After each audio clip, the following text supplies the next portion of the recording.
I saw him every morning outside the tallest building in the city. He sat on the cold pavement with a torn blanket and a small bowl. Most people never looked at his face. They only looked past him.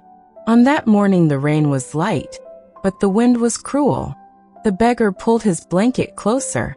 His hands trembled not only from the cold, but from hunger.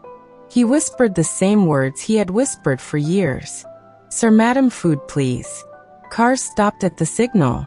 People rushed into the building. Nobody stopped. Then a black car arrived. Its door opened slowly. A businessman stepped out. Clean shoes, expensive watch, eyes full of pressure. He looked like a man running from time. The beggar did not raise his voice.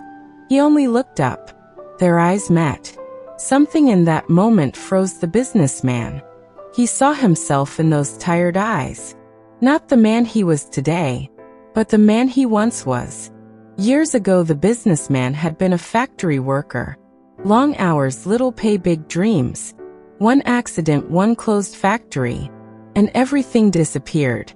No job, no savings, no friends. He remembered sleeping on sidewalks, counting coins, asking strangers for help with a shaking voice. He remembered one man, a stranger, who had given him food and said only one thing: "Do not give up." That memory followed him like a shadow.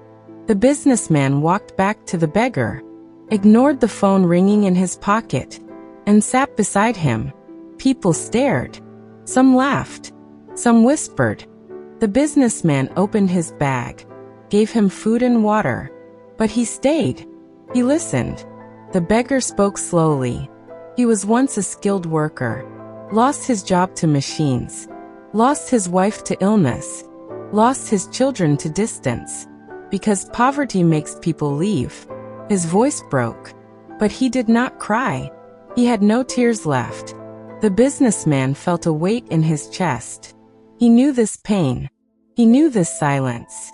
When the rain stopped, the businessman stood up. He placed a card in the beggar's hand. He said, "Come tomorrow morning."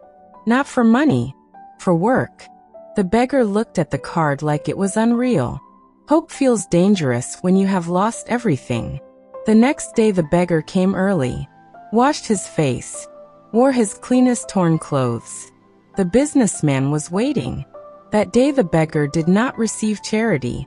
He received dignity. Months passed. The beggar became a worker. The worker became a supervisor. And one day, a new beggar sat outside the same building.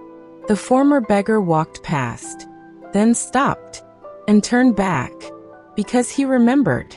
Sometimes life does not change because of luck. It changes because one stranger listens. This was the voice of a stranger.